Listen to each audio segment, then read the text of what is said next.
Hello, everybody. Welcome to Unblocking Us with me, Daisy May.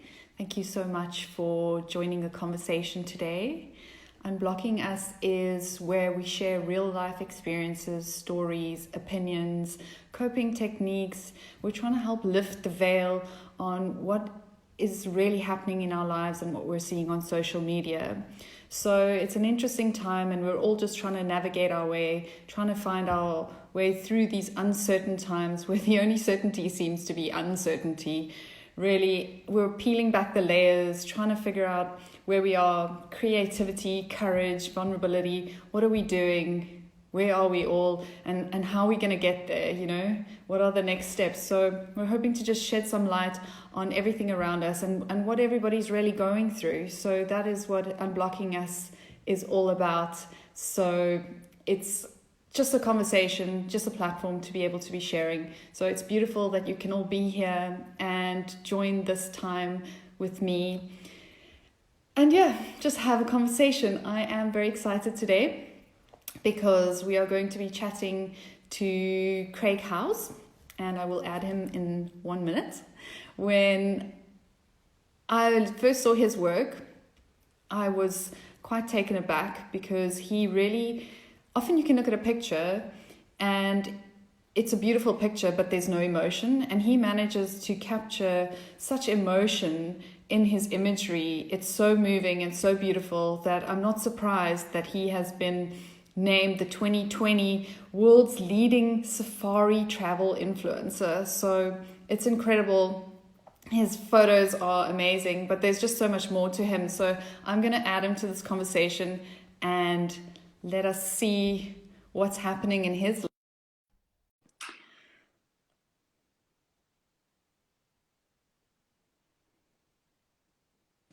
What's up? What's up? Hello, how are you? Yeah, doing good. How are you doing? I'm good. You're in a garden, or where are you? Yeah, I've got a little home office here for the day. Wow. I just needed to be out the house for a bit. I mean, can we just go have a picnic? Pretty much. I didn't take into Guys, you account didn't the know raining. we're having a virtual picnic today. Yeah, pretty much. I left the blanket upstairs, unfortunately. No, I didn't realize it rained last night, so I came downstairs. It's pretty wet, but it's still good. It's nice to be barefoot on the grass. Amazing. Craig, thank you so much for joining and for having this conversation today. For those who don't know who you are, would you mind introducing yourself? Yeah, so I'm Craig Howes. I'm pretty much, I don't know where to start. Most people know me from Instagram work as a photographer, but I've also got a content creation agency, and which I started about 3 years ago. But I actually studied actuarial science and worked in investment banking and all that before for about 8 years. So that's me in short, I think. That's what you do, not who you are. Oh yeah, something like that. So who I am, that's probably about a 2-day conversation. I think it will change from today. And what about your background, your cultural upbringing? Where are you from? I was born in Hoedspruit. It's next to Kruger. My dad was in the Air Force. So I was born in the Air Force base there. I was actually lived, like my parents' best mates had a game farm, so I actually grew up with wild animals quite a lot. So I think that's where the love for it came. And then I moved to Johannesburg, went to school there, went to Wits, and then moved to Cape Town for a job in banking. And then, sort of took pictures and all that stuff and sort of evolved into something else. So I've been here for about 10 years or so. Okay. And your sort of family life growing up, were you doing things like safaris? What were you doing? You were close to animals. Yeah, when I was younger, there were animals there. It was on an Air Force base, so there was like wild. I don't know if there were lions and stuff running around, but there was definitely buck and warthogs and stuff. Like, there's a couple of pictures of me as like a kid with like buck and warthogs and stuff. My mom had a landscaping business, so I used to. Apparently, the first thing I could do from a young age was water the garden. It's the first thing I learned how to do as like a kid. So yeah, I've always just loved gardening. I love being in the wild. I love being outside, stuff like that. But yeah, I think it's just into photography. My grandfather was actually Nelson Mandela's photographer for a while. There's a bit of photography. So no photography influence, but your grandpa was Nelson Mandela. Yeah, I actually got Oh, a picture. great. I can't believe how tall Nelson Mandela is. I mean, my grandfather was about this much shorter than him. Uh, Really? and my mom was runner up in Miss South Africa, so she was a model. So there was a lot of photography from that side. Yeah. So it Okay, so was. there is a strong influence. So when did you pick up a camera for the first time? For my 21st birthday, I actually took all the money all my friends gave me, and I bought like an entry level Nikon. And then I went to Dominican Republic and stayed there for 3 months teaching kite surfing and taking pictures. And then Yeah. came back, didn't touch a camera for ages. And then all of a sudden I got an iPhone, and then I downloaded Instagram, and I thought it was an app to edit pictures. I remember the first time I edited a picture on Instagram, I posted it to the internet. I was like, shit, it's using all my data. I was actually so bummed. I deleted it. And then afterwards, after a while, like I figured it's actually quite a cool app. Like you get to share your stuff around the world. So yeah. Okay. And then, okay, so you got a Nikon then, and then you didn't study photography, or you did, or you No, just I didn't study at all. self-taught? Yeah, completely self-taught. Okay. Yeah, I mean, like for a And period of up to about 100,000 followers, I just all shot on an iPhone, like an iPhone 4S. But pretty much for about 3-4 years, I used to go after work. I'd finish work like 5. I'd go shoot from like 5:30 till 8 o'clock every single night, come home and edit. So everything I learned was all off a cell phone, and it was actually quite a nice journey, because when you're shooting off a cell phone, you don't have to worry about settings and all that in the beginning. You more have to worry about creating emotion or capturing emotion or creating a story, which was really nice. So when you limit it yeah. to just a phone, like you really have to work to get a special picture. And then as you start getting a proper camera, then obviously then you can like take that to another level. But it's really nice when you're limited. Yeah, but I think it's nice because you can capture those moments. Whereas if you're still learning and you're new and you've got this like fancy camera, you've got to like figure out what am I going on, like what settings, how am I going to get it, and the lighting's wrong and this, and then you miss it. Yeah, So yeah, it's great. And it's actually interesting you say that, because a lot of photographers that I've spoken to, most of their work that is specifically on Instagram is actually shot on a phone. Especially with these new iPhones and things, they've got great cameras. You can actually capture beautiful pictures. I know when I go traveling, I just have like a little tripod, my phone on timer, and I'm like, boom, done. And everyone's like, who shot it? And I'm like, You know, like I was actually had a discussion the other day. I reckon a good travel photographer can get better pictures than someone with his cell phone. So if you give a really good travel photographer a cell phone and you send them overseas to go capture something, and you give even an intermediate photographer like the top of the range camera, yeah. the good photographer will still come back with better images. I mean, it's about telling the story. And I think in the beginning it's nice when you're just restricted to what's in your frame. Like you don't have to worry about anything else. All you do is like, how do we make this frame as interesting as possible? What do you want to put in it? How are we going to capture it? When you get a proper camera, like especially in the beginning, a lot of people they use all the gimmicks of a camera, the depth of field to try create emotion, but sometimes it's not there. So it's really nice when you're just limited to your little frame that you're working with. So now when you go shoot like these beautiful pictures that I see, the landscapes and the beaches and things like you did now in Italy, what are you using for that? Are you using drones? Are you using, I mean, how Yeah, are you? yes, that's also another day conversation. I've got a lot of cameras. I shoot with a Sony mainly. I've also got a Nikon. I've got a drone. That Italy one you just saw now. I don't know if you were talking about the one with the bridge. That was actually shot. I climbed up the side of a thing to I shoot think it that. was a Trani Yeah, or a and Malfi. the Amalfi one. Oh, that was a drone. Yeah. Yeah, that was a drone. So I used to use a drone quite a lot. Yeah.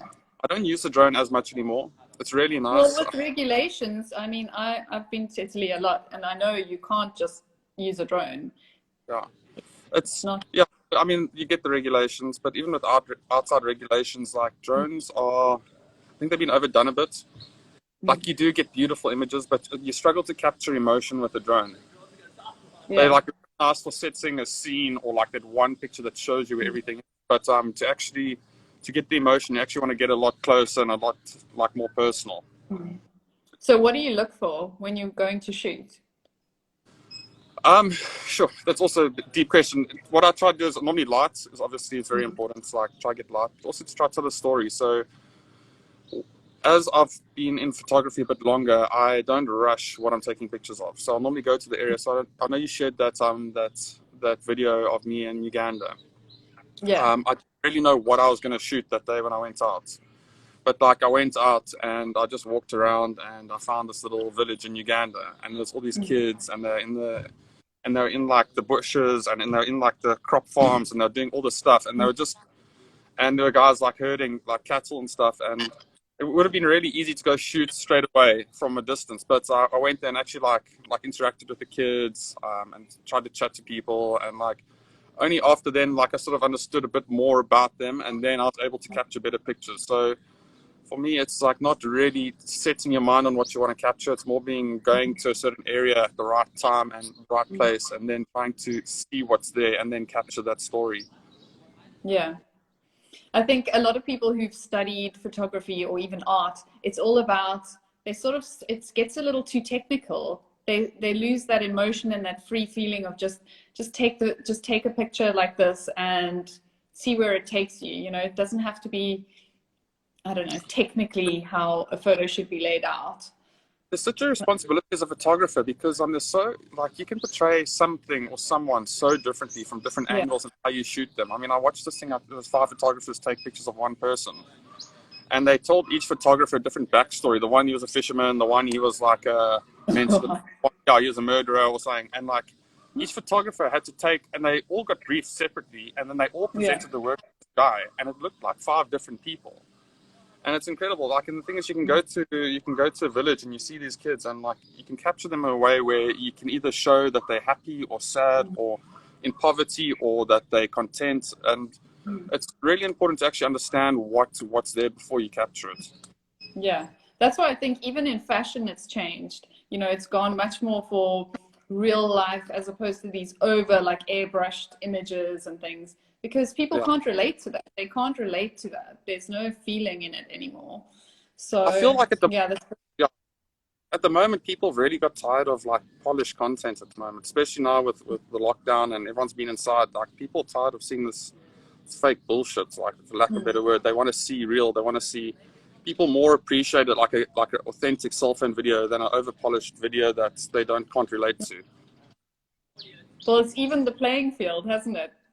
Yeah, it has. I mean, Suddenly you can't be in that exotic location. So what you gonna do? Who are you? Who are you?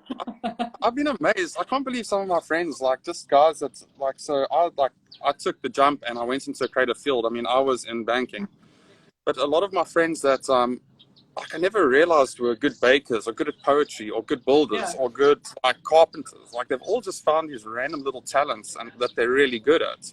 I mean, I had one friend that made a video the other day, and like I had no idea he was that good at it. So it's been really nice to see everyone like try. I mean, everyone's got so much more time on their hands now, so to see them do what they love and is really cool. Yeah. So getting back to your travel photography specifically, how did you end up doing that, and how does it work for you? How do you get booked on jobs, or I mean, are you just traveling? What happens? So a lot of the travel stuff that you see is not specifically there to take pictures. So like I'll go, like I do a lot of, my first thing I got a job through Dubai Tourism. They approached me to go there, and you obviously, like, a lot of hotels or company or countries will be like, hey, do you want to come there and promote our country? So that's obviously the easiest way. You normally get paid just to post pictures on Instagram, but those are very few and far between. It is the dream job to, like, hey, come over here, you'll stay in luxury and you just post a couple of Instagram pictures. But it doesn't really, unless you are really famous, like millions of followers, like, don't really get those that often. That comes maybe once a year. A lot of time, like, I'll want to go somewhere, then I'll phone a hotel and I'll do something. Most of my stuff is actually for filmmaking. So basically, we'll go shoot a video for someone in Iceland, or we'll go shoot a video for someone in Morocco, and then I'll actually be there shooting a video or something like along those lines. Like in Faroe Islands, went to go shoot a video for Dirty Habits. So like it's always something else, and then I do photography while I'm there. So it's weird. Like, a lot of people ask, how do I just travel everywhere and take pictures? I mean, but anyone could really do it. I mean, if you go on holiday, I went, a couple of my trips have actually just been holidays. Italy pictures were just a holiday that I did. So I mean, and you can take a lot of pictures if you do it properly. Yeah. Exactly. Yeah, it's interesting. I think that's the whole thing. People don't understand how that works and what is happening. And they think, oh, you're just living this like life. People are just flying you all over now to take photos. And it's like, didn't really work like that. It's like an overnight success. No, that took like 10 years, however many years to be an overnight success. It's not reality, you know? I bumped into a guy when I was in New York, and he saw my stuff, and he was like, he wants to travel around the world and this, and he's told me that like he's a portrait photographer on a film camera, and he's like, it's his dream to travel around the world doing portraits on film. I looked at him and I was like, yeah, that's like the chances of getting that specific right it's almost impossible. Like it really, like there's probably 1 or 2 people in the whole world that do that. So, but there's nothing stopping you from finding something else that you can go like. Be a commercial photographer that gets to travel, but take your portrait film camera with you and get the portraits. So like, it's like people are too like set on one thing. Like sometimes you got to find ways to do what you want to do without actually going the direct route or the perfect route. So did this start off as a side hustle for you, or did you go straight in? Did you quit your job, or what happened? No, it's actually like I had no idea it was going to come into this. Like I just used to love taking pictures. Like I used to just take pictures. I loved it. I never thought there'd be a career in it. And then it just got bigger and bigger, and eventually it got to a stage where I started a company, and then I was still working full time when I had my company for the first year, and then I hired someone, so I wasn't even the first full time employed employee, and then it got even bigger. Then I got half day or half week, or what was it, 10 days on, 10 days off, and then it got even bigger than that, and I was eventually having to give up big jobs because of my full-time job. So it's happened very, very naturally. Like I almost tried to save up a year's worth of salary before I quit. So I did it but it was a lot of hard work. I pretty much had 2 jobs for about 2 years, but it allowed me to have a year of saved up salary so that I could start without feeling that like, that feeling of like, wow, like, when you have a bond to pay and a car to pay and all that stuff, like you can't just drop everything. Yeah. No, absolutely. And so then how did social content community come about? So that was also mainly because I had a job and I couldn't do all the jobs I wanted to do. Yeah. So basically when I got a lot of jobs coming in for me personally, I developed a whole network of people that were also really talented videographers and photographers. And then when I couldn't do something, I passed it on to someone else through like as an agency. And then I realized that I don't know if Instagram's always going to be a big thing. Like it's like I don't know if the influencing thing is that important, but I did know for sure that content was always going to be important, whether it was Instagram or TikTok or the next thing. And I realized I wanted to start an agency of really talented people that could create content for whatever channel it would be. So whatever the platform we want to be on that. I mean, so it's not necessarily us. I mean, we do that side as well if you want us to put on our stuff, but it's more like we'll go to a brand. It's like, let's understand your story. Let's create a cool video for you. Let's create cool pictures for you. Okay, so you go to a brand and you pitch them an idea, or do they come to you with an idea? It depends. Some brands trust us more than others. Or not trust, wrong word, but like some brands are more open to ideas. Like one of the big ones was like when Huawei asked us to do a TV commercial for them. Like they gave us quite a lot of freedom, but they're like, hey, we want to show travel and whatever. And we shot the whole TV commercial on the cell phone. But they like gave us like an idea where other brands will be like, hey, like we want you to come do exactly this thing. But the campaigns that do the best are the ones when brands really fully trust you.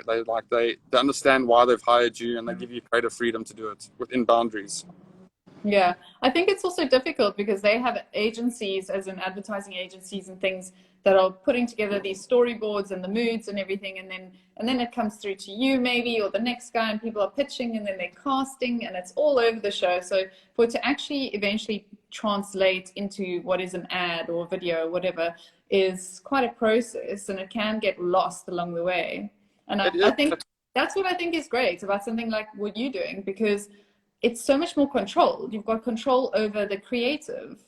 Yeah. And that's they give you the control.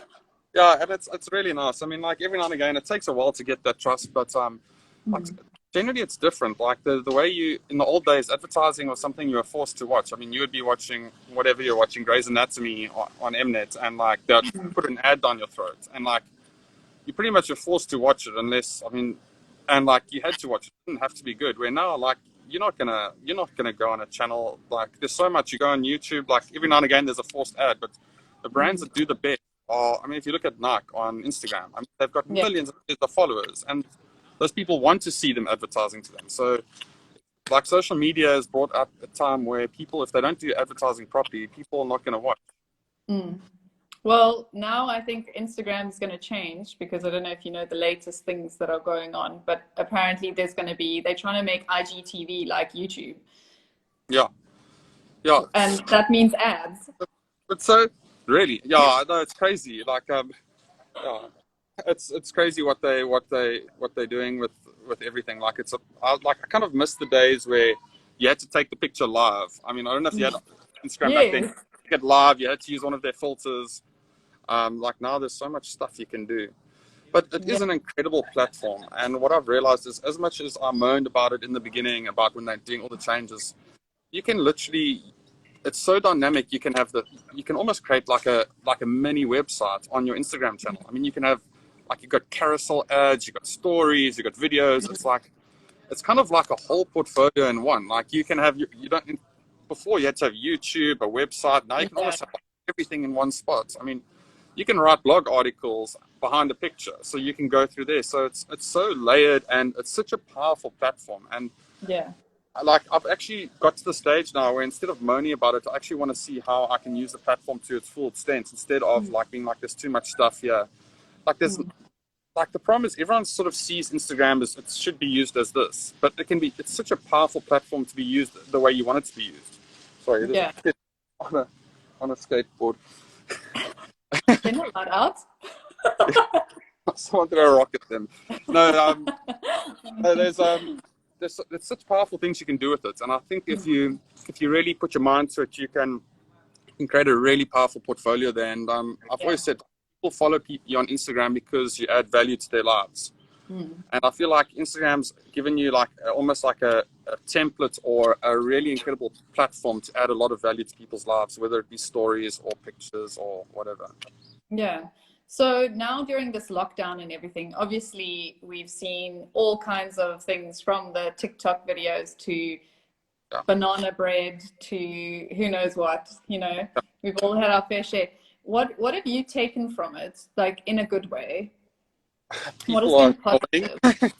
I'm over TikTok videos, sure. Yeah. Like, I can't, like, some people try to save the world, and other people making TikTok videos. No, it's coping, okay. Man, it's coping. It's I found that, yeah, it's been nice. I never used to post a lot on my Instagram stories, and I never used to post a lot of my personality. And with lockdown, like I've been home alone, so like I live alone. Like I've literally been by myself for this whole period, and it's been really nice. And I was also very, like, you see my Instagram, it's like I try to keep it very perfect. Like I don't want it not perfect. And stories have been a really nice place for me to be a bit more rough, and for my personality to come out and be more interactive. Like, it was weird. Like I did that cooking thing the other day, and I actually got more views of me cooking than I did of me doing photography, which was quite intense. So, but it was cool though. Like I really enjoyed it. Like, it was nice to see that people see that sort of side. And like, I've even noticed my story views. Like before, like they would start really high and then like drop drastically. And like now, like my story views like pretty much go like straight. Like the people that are there really watch and they really listen, which is very cool.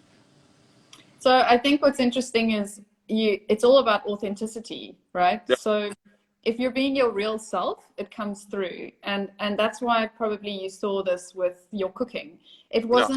It's not necessarily about the subject. It's not necessarily about photography or cooking, but it's them seeing the person. So you create this beautiful work, but people actually want to know, who's the guy behind that? Like, who's making these things? Like, how does his mind work? Like, how does he get to this? And that's what it's about. And even though it's all this social distancing, it's actually, this is the time to show up. Like, if you're going to go and stick your head in the sand, okay, that's fine. If that's what you need to do to survive, I'm going to put that out there. But Yeah.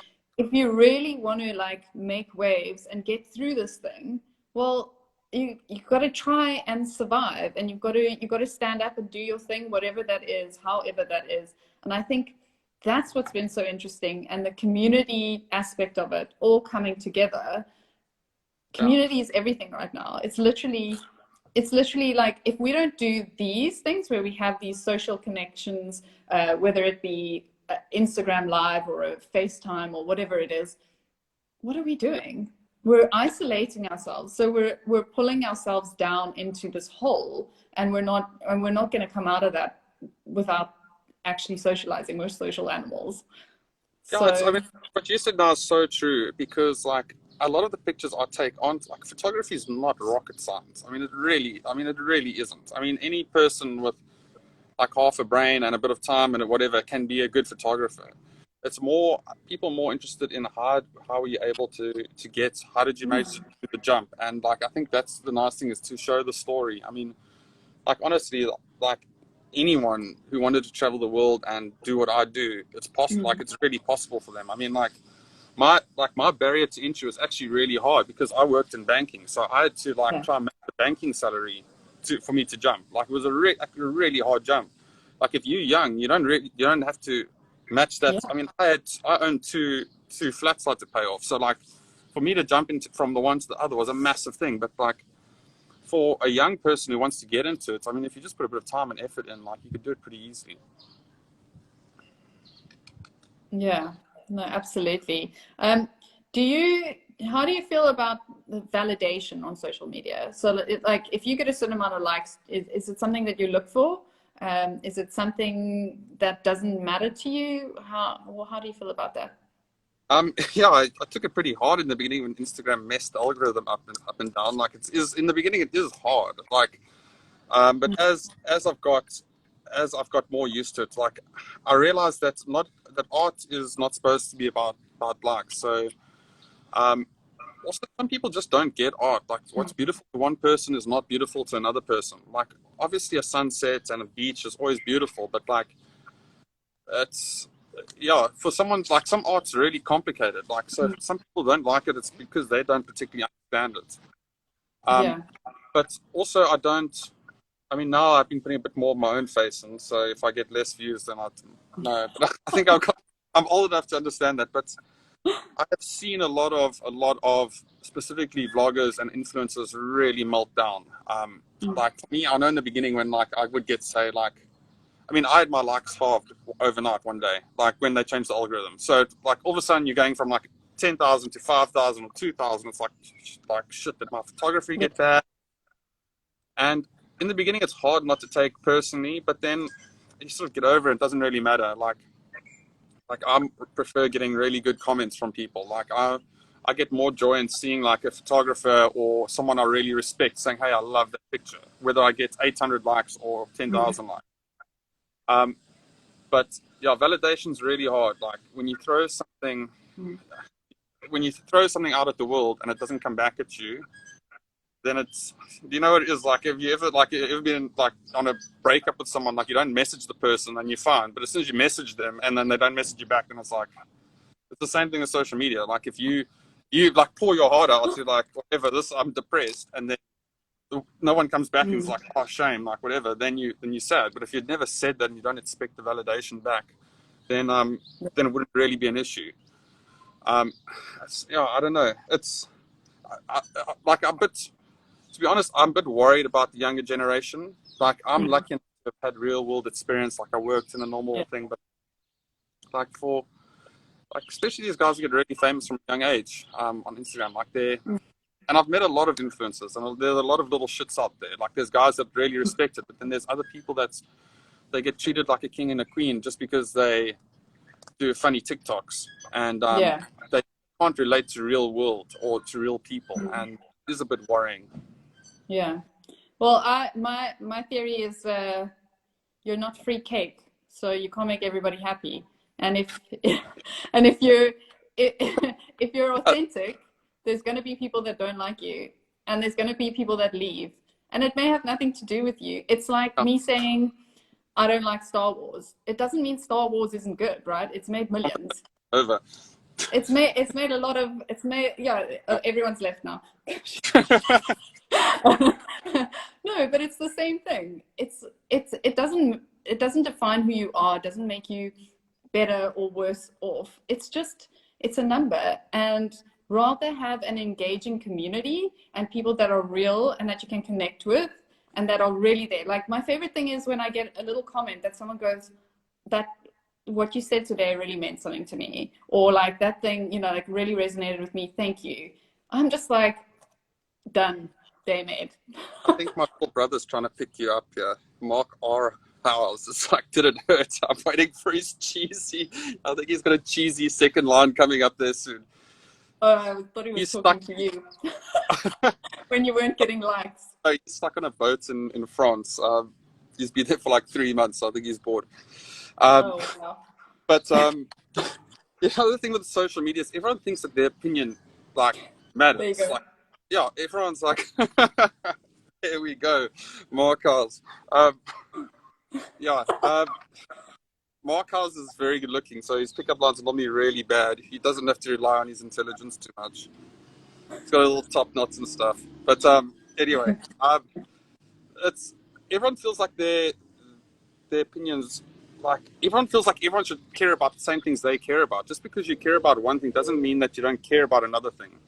Like, Yeah. if you say something's important, I saw something the other day, it's like, say like, I care about oranges. People will be like, well, why don't you care about this or that or whatever? Why do you hate grapefruits? Like, and that's the worst thing. It's like everyone just feels like they've got this massive thing and everyone has to listen to them, but it's not like that. And I hate the fact that people feel the need to force things down each other's throats. And I think that's why people are so tired at the moment. Like, they talk about brain fog. It's almost like people, like, everyone is on social media. Everyone's writing about how they feel about lockdown, how they feel. Like, it's almost like a rugby match where everyone's moaning about the referee the next day, and you're so tired of it. But it's like, it's every single day, and it's actually stuff that affects your life. And like arguing with your friends and like always trying to get your point, and it affects everyone the same. So I think everyone's just proper tired about it all. And I've just tried to switch off from as much. You don't have to engage in arguments. You don't have to read everything everyone puts out. You don't have to always respond to everything that people put out. Like, just almost like set your mind where you need to go. Yeah. Did you have to unblock any sort of inner child beliefs to get to where you are now? Sure, that is a deep, deep question. It is, but it sounds like you maybe had certain things growing up, like you should have gone a certain direction, and this was difficult to do because there was an expectation. I feel this conversation would be a lot better if I was laying on your couch. But yeah,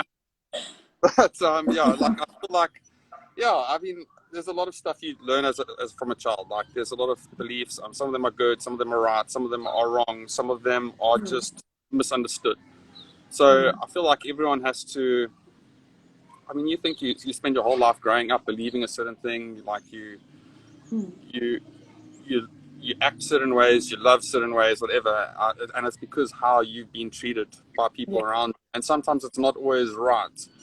And it's like trying to understand, and everyone else has got their own set of beliefs as well. So like, if I'm dealing with you, you've got your own things, the way you see certain things, the way you see life, how you see respect, how you see love, how all that. And when I'm dealing with you, I need to understand that just because if you say something that might offend me, like, you might not be not meaning to be offensive, whereas I might take it as offensive. So it's always like everyone sees the world through this filter of their past experiences in life. Wow, that felt really deep. But yeah, yeah. I mean, That's what it's about, man. That's what it's about.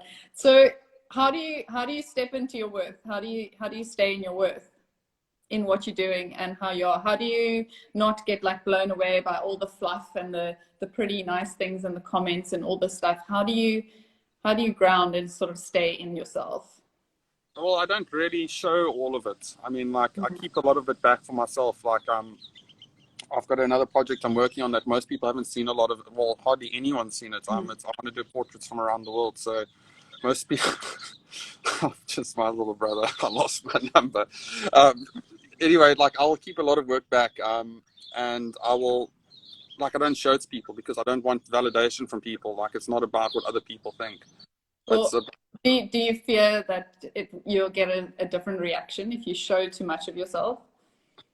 no, it's just I feel more Is it like authentic when I do the work. Like I feel like if I take it with knowing other people are going to see it on some level, it sits in your subconscious that you need to get people's approval. okay. Or even not even if you're the opposite and you feel like you don't need people's approval, it will, or you want to get like it's like on some level, if someone else is going to see it. It's never you're never going to show. I mean, it's all ego. I mean, people have even got their own egos. What you show the world, and it's even what you see yourself sometimes. So once you go like step in, then you basically figure out what you want to show and not show.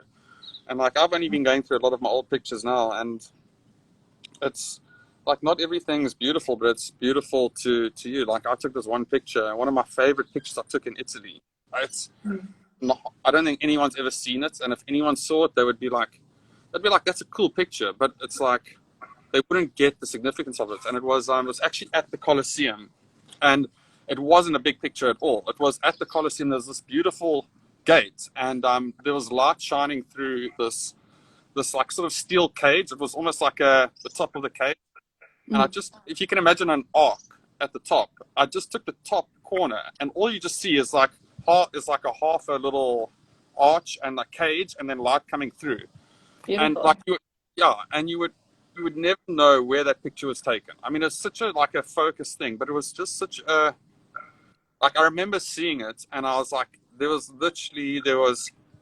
gladiators and there was emperors inside this building, and like I could imagine the guys actually walking through there, like, and it's almost like a cage that held them back, and this light that was shining out from the actual thing. I could imagine how the guys, as they walked through, that's how they looked up, and it was almost like freedom. And for me, it was such a significant moment, and I took that picture. And if anyone saw it, like I doubt that picture would get 1,000 likes. I put it on my Instagram, but for me, it was just such a beautiful picture, and it's one of my favorite pictures I've taken while traveling. It's one of the most memorable ones I've taken as well. And it's a feeling and a moment, and yeah. and that's what it's about. And I think it doesn't have to translate to everybody. It doesn't matter. Yeah.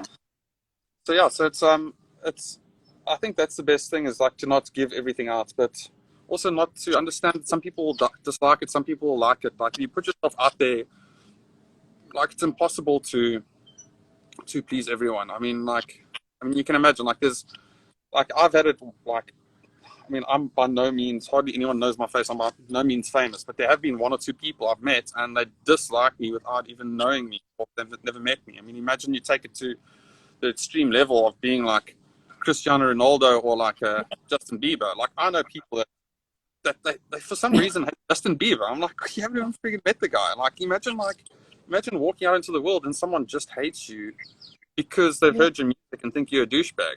Like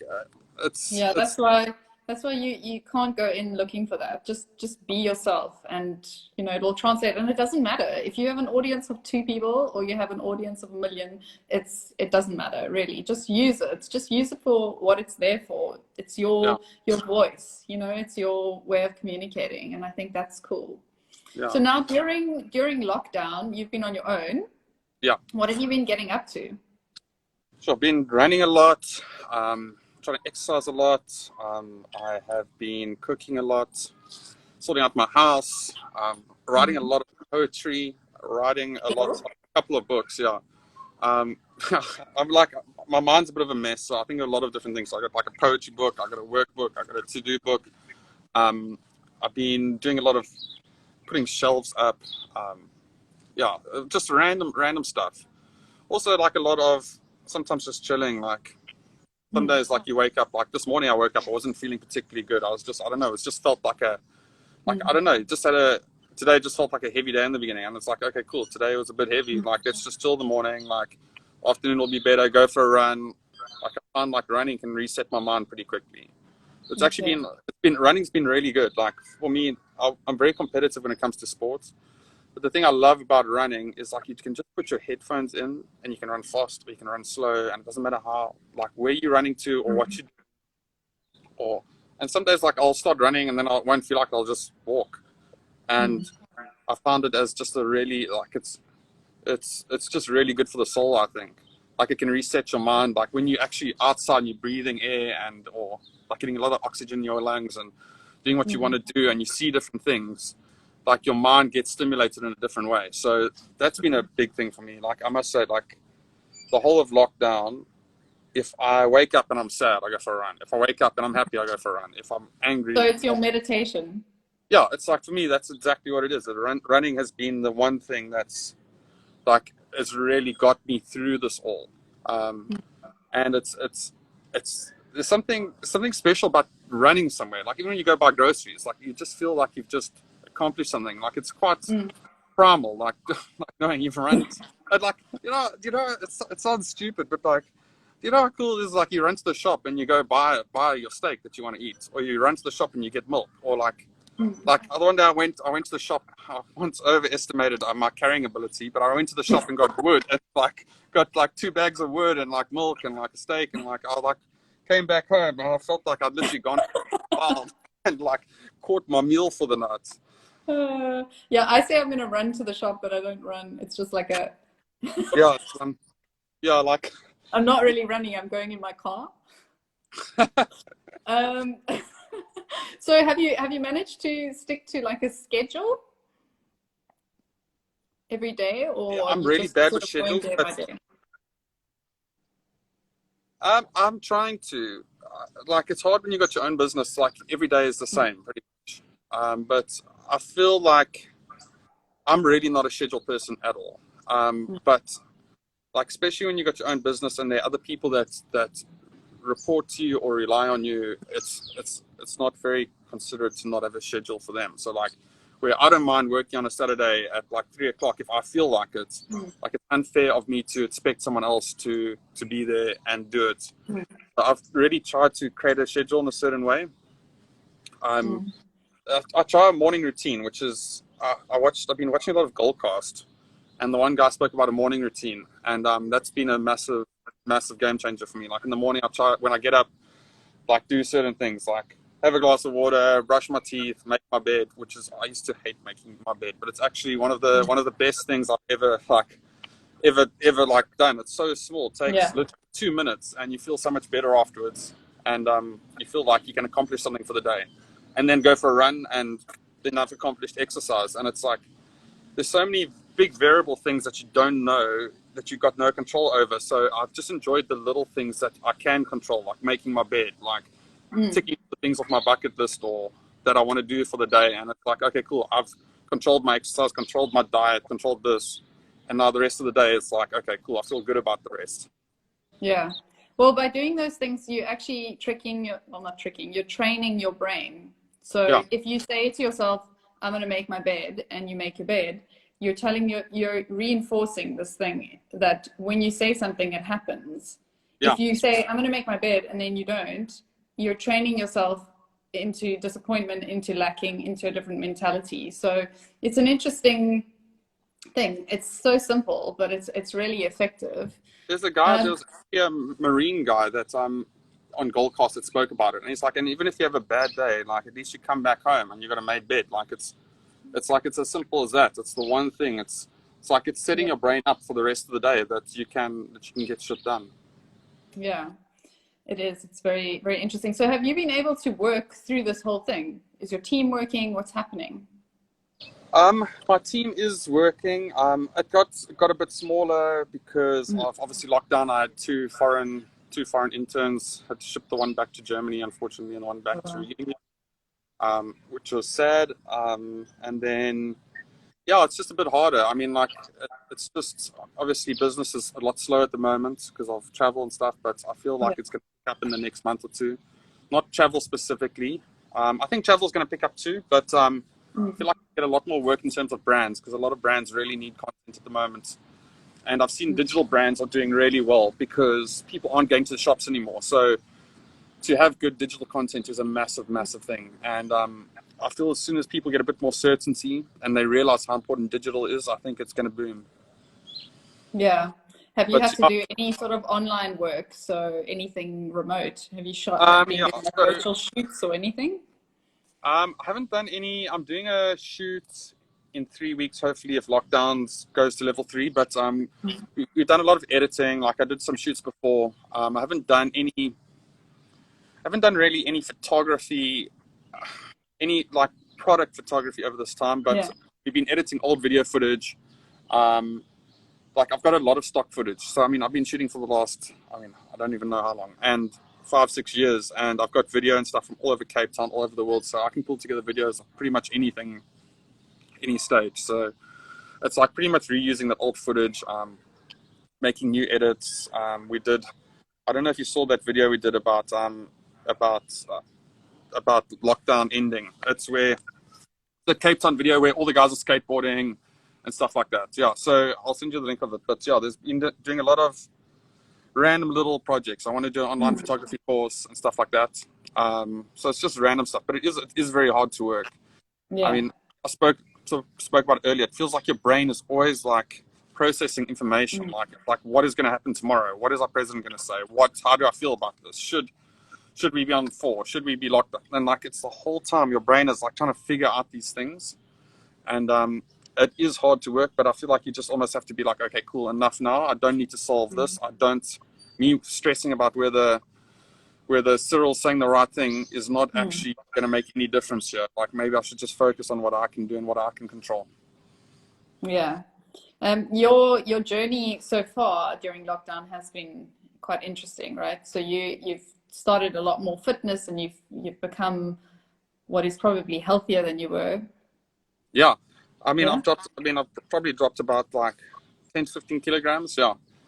Yeah. I was lucky. I stopped smoking about 2 months before lockdown, which has been the best thing I've ever done in my life. Like, I can't believe how much it's freed up my brain even. I mean, I feel like with any addiction, it basically sits in the back of your head the whole time, like almost knocking when you're trying to concentrate. So that's been a massive, massive thing for me, is not smoking, being fit, just having energy. I've been healthier, and obviously they all tie together. Like I haven't been dieting, but like when you come back from a run, you don't really feel like a chocolate. You don't feel like a McDonald's. Like you feel like a smoothie. Like you drink a lot more water. So it's all been like everything like sort of complements each other, and like then obviously like the writing's also stimulated the brain and the creativity a bit. Like so, it's all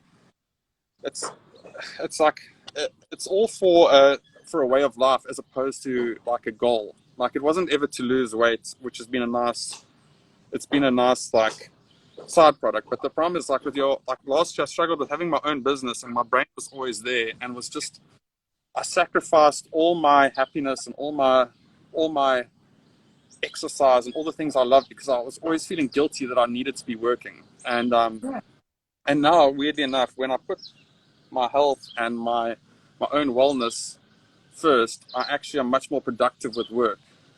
And like I said, when I go for a run, I end up brainstorming. I end up working better. Like when I run, I solve work issues, and my mind's more freed up to do stuff like that. Yeah, it's so important. And I think this is one of the things we can take away from all of this, is like making that time for yourself. It doesn't matter how much time it is, it's just take the time. Like now we all have the time. So if you can do something for yourself, do it. I know not everyone's in the same position, and being able to be in quarantine is actually a privilege. I mean, the people that are working the front lines, they can't do that. They're people that can't afford these things. They have to be working. So we actually just have to change our mindset on it and just see it like we're privileged enough to be able to afford to be quarantined, to be safe. So, whatever the outlook is, it's just keep doing your thing, keep yourself stimulated, however that is. And I think what you're doing is amazing. And I've watched your little videos and your little making tents and things and all the rest of it. And I think it's so cool because you're playing again. It's like that childlike, imagination. You just look at things differently. And maybe we just get to appreciate life how we should. it's been so. I was actually watching that quarantine. That I think I called it the ISO video or whatever, and those stories. Actually, really, I've loved I've loved seeing that because like this whole quarantine period felt so long, but like I can actually see my own like journey from like, hey, like let's like this is I don't understand this. Let's make it fun. Let's make the best of it. I don't know what's gonna happen. Like in the beginning, I was scared. I was like, okay, cool. I'm gonna be home alone at flat for indefinitely. I don't know who I'm gonna see. I don't know when I'm gonna travel again. And like I remember the first couple of days it was scary, and I was like, okay, cool. Like let's just make fun of this. Let's just figure it out. Like I don't know how to figure. I don't know where the world's gonna go, but I know I can make my balcony cool. And Yeah. I remember being in that little tent that night, and I was just like I'm actually really happy. Like I was like I felt like I blocked up the whole house so I could only see the stars. And I went all out. I didn't just put the tent there. I put the trees there, and I slept up. It was freaking cold that night, but I I remember being in there, and like I remember being scared, but I mean it was hard. I mean it's really lonely in the beginning being by yourself. Like I mean I'd just gone through a breakup as I was like this really sucks. And then I made the tent, and I was like, okay, cool. Like let's have some fun. And then I remember I was a bit stressed, and then I was like, okay, cool. Like let's just have a laugh here. And like I was running through the house, and like I found that Google app where you can put wild animals there, and then I remember there was 1 or 2 days where I said stuff was a bit more deep, and then there was stuff I shared poetry, and then then it was work, and then it was this, and then it was more fun, and then it was cycling, and then it was like my mates. Like I went and visited my mate for the first time, unofficially, and like he had a cat there, and I just outed myself on live IG. But yeah, but I was picking up groceries from his house, as a disclaimer. Yeah. Anyway, but you can see I can drastically see the whole journey. And like now it's weird. Like now I don't think I've ever felt so as comfortable in my own space as I ever have. Like because there's no one else. There's no other distractions. There's nowhere else to go. And like I've been really grateful for this period because I feel like I'm actually grateful this has all happened because as tough as it's been, like I was going through all these challenges I'm facing right now last year, but the world was going on at like a million miles an hour, and I just felt the whole world like Yeah. just pushed. And it's like, okay, cool, like let me just catch up, and it's really given me a chance to really just catch up, and like I feel better now. When the world pushes play again, like I'm ready to go. Like I don't feel like I'm chasing it anymore. So yeah, I'm Yeah. very grateful for this whole period, as tough as it's been. I mean, obviously don't like anything happening to anyone, or like not saying the death's anything good, but it's just been really good to have some time to see what's important. And I feel like even though I've lost a lot of productivity over this month, my productivity going forward over the next 10 years is going to be better because of this last month. So do you think you'll stick to the things that you're doing now post lockdown? um yes and no. I'm So I mean definitely, like the health and yeah, the making space for yourself and challenging yourself creatively, these kind of things.